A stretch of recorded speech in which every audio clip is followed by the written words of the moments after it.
갈라디아서 3장 13절 14절 말씀을 중심으로 말씀을 보겠습니다. 그리스도께서 우리를 위하여 저주를 받은 바 되사 율법의 저주에서 우리를 속량하셨으니 기록된 바 나무에 달린 자마다 저주 아래에 있는 자라 하였음이라. 이는 그리스도 예수 안에서 아브라함의 복이 이방인에게 미치게 하고 또 우리로 하여금 믿음으로 말미암아 성령의 약속을 받게 하려 함이라. 아멘. 여러분, 오늘 14절을 보니까 그 아브라함의 복이 이방인에게 미치고 또 우리에게 미친대요. 우리가 아브라함하고 무슨 관계가 있습니까? 우리 혈통으로 보나 아무 관계가 없어요. 그런데 아브라함이 받은 복을 이방인과 또 우리에게 나눠준대요. 왜 그럴까요? 하나님으로부터 온 복은, 예수 그리스도 안에 있는 복은, 그 은혜는, 그 구원은 개인만 소유하는 것이 아니고 반드시 흘러가도록 되어 있다는 겁니다. 그것을 말하는 게 오늘 갈라디아서 3장 14절이에요. 송창식 씨 노래하시는 분 잘 아시잖아요. 몇십 년 동안 기타를 쳤는데요, 지금도 기타 연습을 하신대요. 뭘 연습합니까? 라고 했더니 스트로크, 정확한 박자로 이 기타를 튕길 수 있는 연습을 한다는 거예요. 이거 계속 연습하신다는 거예요. 1시간씩 하신대요. 기본기가 중요하다는 얘기죠. 근데 우리는 신앙에서 기본기를 잘 생각을 안 해요. 빨리빨리, 특히 한국 사람들은 빨리빨리 결과에 도달하기를 원하죠. 성경 안 읽고 잘 되길 바라고, 기도 좀 안 하고 잘 되길 바라고, 예배 좀 안 드리고 은혜 받기를 원하는 방식이 뭔가. 자꾸 비법서가 많이 나와요. 비법은 없습니다. 늘 뿌리 깊은 나무가 그 무게를 지탱하고 잘 자랄 수 있는 것이죠. 왜 제가 이렇게 기본기에 대한 얘기를 장황하게 설명하는가? 지금 시대가 혼탁해요. 말세로 갈수록 미혹이 많다고 합니다. 분별이 거의 어렵습니다. 사사시대 같아요. 자기소견에 오른 대로. 여러분, 최근에 대두되는 단어가 하나 있습니다. 딥페이크라는 거예요. 딥페이크. 이 딥이라는 건 딥러닝이라는 겁니다. 기계를 학습을 시켜야 돼요. 사람처럼 점점 학습이 깊어질수록 사람같이 되는 거거든요. 근데 여기에 지금 페이크라는 가짜가 달려 있잖아요. 예를 들어 몸은 사자인데 얼굴에 박광리를 붙여놓는 거예요. 그런 기술인데 진짜 같아. 진짜같이 만드는 가짜라는 얘기입니다. 이게 지금 현실인지 가짜인지 진짜인지 구별해내기 어렵다. 더 큰 문제는 뭔지 아세요? 이게 진짜든 가짜든 내 욕구를 충족시키고 내 만족을 위해서라면 상관없다 이러고 있으니까 점점 이 딥페이크 기술이 발달이 되는 겁니다. 여러분, 요즘 넷플릭스나 영화 같은 거 좀 보세요. 대부분이 뭡니까? 지금 시공간을 초월하는 얘기들로 가득해요. 과거에서 미래로 오고요, 미래에서 현재로 갔다가 현재에서 과거로 가고요, 공간도 위에 공간이 있고 밑에 공간이 있고요, 막 섞여 있거든요. 맞던 틀리던 상관없어요. 제가 이런 상황을 보면서 떠올랐던 성경의 한 장면이 있습니다. 사무엘상 28장 3절. 사무엘이 죽었으므로 온 이스라엘이 그를 두고 슬피 울며 그의 고향 라마에 장사하였고 사울은 신접한 자와 박수를 그 땅에서 쫓아내었더라. 이때까지는 잘했어요.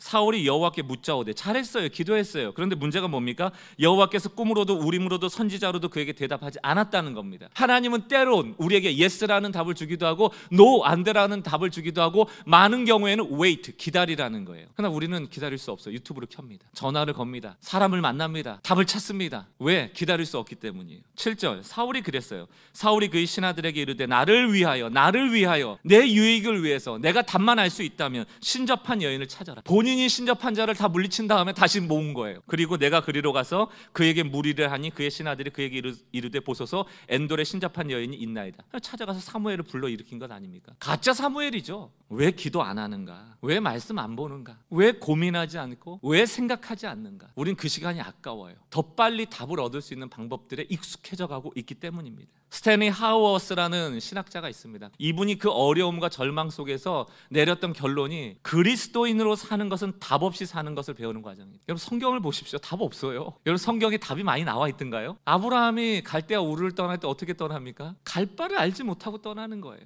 하나님은 우리의 인생 여정에 동행하길 원하시지 답을 찾아 떠나길 원하시지 않거든요. 언제 답을 만나는가? 이 인생 여정 끝내고 하나님께서 우리에게 그토록 주고 싶었던 답은 그제서야 알게 될 겁니다. 오늘 인데인 스타터 2강을 통해서 오늘도 우리에게 복음으로 말씀하시는 하나님은 너만 복음을 가질 게 아니고 복음을 흘려보내라, 보내시는 하나님에 대한 이야기입니다. 우리가 같이 한번 간단하게라도 살펴보고 오늘 주실 은혜를 나눴으면 좋겠습니다. 먼저 미시오 데이, 미시오라는 게 우리 미션, 샌드, 영어로 보내다라는 뜻이고, 데이기에 하나님이에요. 하나님의 중요한 특징이 뭐냐? 보낸다. 우리는 선교사는 보냄을 받은 거고, 선교사가 아니면은 보냄받지 않고 기도해드리고 물질 보내드리고 그런 사람처럼 여기지만, 성경을 보면 하나님이 부르신 일꾼 중에 보내지 않은 사람이 없어요. 다 보냅니다. 데이비드 보쉬라는 신학자가 이렇게 얘기를 합니다. 선교의 사명을 책임지는 것은 교회가 아니다. 선교를 주도적으로 책임지는 분은 하나님이라는 거예요.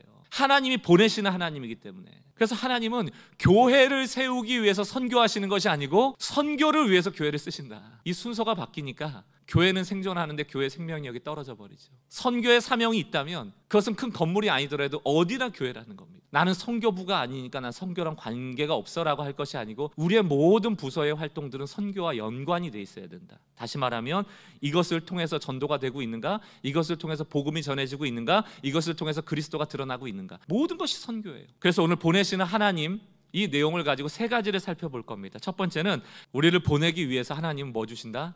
능력 주신다. 이사야 61장 1절 말씀 보세요. 주 여호와의 영이 내게 내리셨으니 이는 여호와께서 내게 기름을 부으사 가난한 자에게 아름다운 소식을 전하게 하려 하심이라. 주 여호와의 영이 내게 내리셨으니, 하나님의 영이 나에게 임하셨고 하나님의 영이 내게 내리신 이유는 가난한 자에게 복음 전하라고, 하나님을 드러내라고, 예수를 전하라고. 그럼 오해하시면 안 돼요.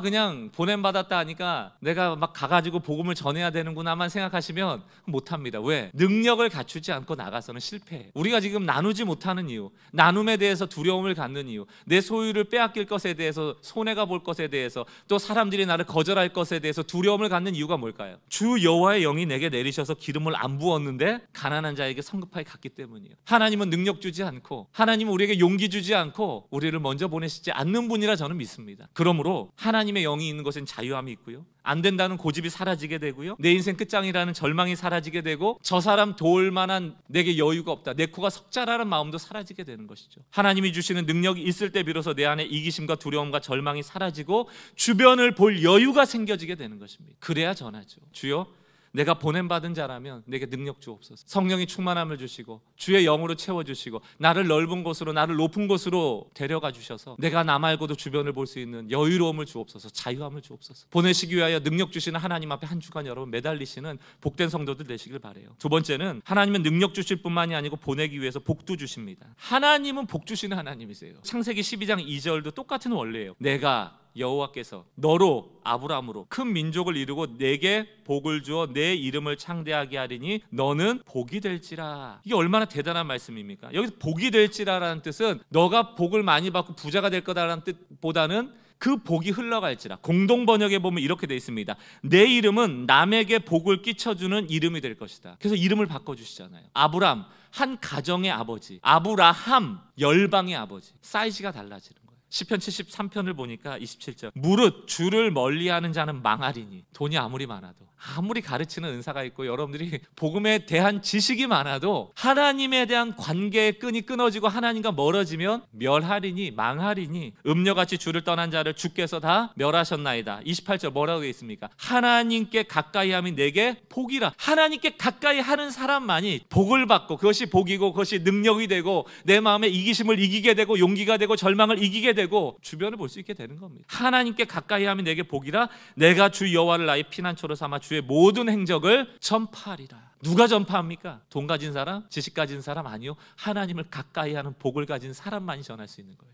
오늘 하나님과 멀리하여 음녀와 같이 망하는 자들 되지 아니하고 하나님과 가까이하는 복을 누림으로 내게 주신 것들을 전파하고 전할 수 있는 데까지 가는 우리 능교회 성도들 되시기를 주의 이름으로 다시 한번 축복합니다. 마지막 세 번째입니다. 일꾼을 지금도 찾아보내기를 원하신다. 지금도 추수할 일꾼이 필요하다는 겁니다. 멈추면 안 된다는 거예요. 누가복음 10장 2절 말씀, 이르시되 추수할 것은 많되 일꾼이 적으니 그러므로 추수하는 주인에게 청하여 추수할 일꾼들을 보내주소서 하라. 나의 관심을 하나님께 아뢰는 데만 몰두할 게 아니고 하나님은 도대체 어디에 관심이 있지? 하나님의 관심은 뭐지? 이게 일꾼이죠. 하나님을 나의 문제를 해결하는 문제 해결자로만 볼 게 아니고 하나님은 도대체 지금 이 땅에 한국교회에 무엇을 문제 삼고 계실까? 무엇을 문제라고 보고 계실까? 거기에 대해 좀 관심을 갖고 그 마음을 시원케 해드리는 것이 일꾼이죠. 호세아 1장 2절을 보세요. 여호와께서 호세아에게 이르시되 너는 가서 음란한 여자를 맞이하여 음란한 자식들을 낳으라. 이 나라가 여호와를 떠나 크게 음란함이라 하시니. 질문 드려볼게요, 여러분. 호세아 지금 인생이 잘 풀린 겁니까? 잘 안 풀린 겁니까? 음란한 여인하고 결혼한 거예요. 아마 여기 부모님들이시라면 내 아들이 음란한 창기와 결혼한다면 머리띠 메고 다 싸베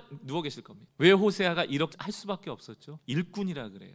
일꾼에게 요구되는 건 순종입니다. 이스라엘의 음란함을 드러내기 위해서 일꾼을 사용하시는 거예요. 그러면 우리에겐 이런 얘기가 주어질 수 있잖아요. 이스라엘한테 음란함을 보여주느라고 내 인생을 이렇게 망가뜨려도 됩니까? 내 자식 인생을 그렇게 망가뜨려도 됩니까? 이렇게 여러분들 역정 내실 수 있잖아요. 그러나 하나님의 관점에서는 호세아는 하나님의 음성에 순종하였으므로 성공한 인생이죠. 디모데후서 2장 20절과 21절도 보세요. 우리 일꾼이라는 전제 속에서 보세요. 큰 집에는 금그릇과 은그릇도 있고요, 나무그릇과 질그릇도 있고요, 귀하게 쓰는 것도 있고 천하게 쓰는 것도 있습니다. 호세아와 같이 쓰는 경우도 있단 말입니다. 그러나 그 집주인의 쓰임에 쓰여지고 있다면 그것은 아름다운 것이. 그러므로 뭐라고 말씀하고 있습니까? 21절. 그러므로 누구든지 이런 것에 자기를 깨끗하게 하면. 하나님 보시는 건 뭐예요? 너가 금이든 은이든 더러우면 못 쓴다는 거예요. 겉으로는 금을 닦고 있는데 안은 쓰레기인 거예요. 일꾼으로서의 소명을 잃어버린 거예요. 그러므로 누구든지 이런 것에 자기를 깨끗하게 하면 귀히 쓰는 그릇이 돼요, 거룩하고 주인의 쓰심에 합당하며 모든 선한 일에 준비함이 되리라. 아멘. 하나님은 보내기를 원하세요.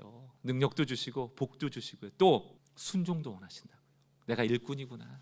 이게 요 근래 산에 방치된 양이랍니다. 양. 털을 깎아놨더니요, 털 무게가 35kg이래요. 그거를 이 양이 낑낑대고 다닌 거예요. 왜 이렇게 됐을까요? 방치돼서 그래요. 돌봐주는 목자가 없어서 그래요. 깎아놨더니 조그마더라고요. 거기다가 살도 못 쪘어요. 왜냐하면 35kg를 들고 다니려니 얼마나 칼로리 소비가 심했겠습니까? 또 눈이 털 때문에 덮여갖고 생활도 제대로 하지 못하고. 왜 제가 오늘 말씀 맺음에 이 사진을 보여주는가? 성경을 보면 우리는 그의 손의 양이라 이렇게 돼 있거든요. 우리가 목자가 우리를 돌봐주면 이럴 리가 없어요.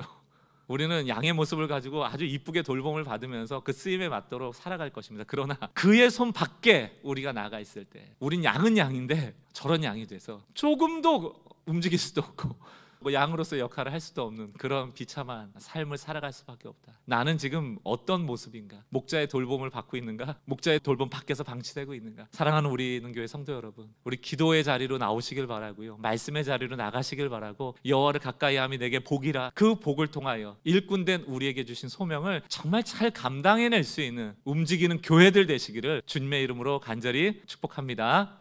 우리 오늘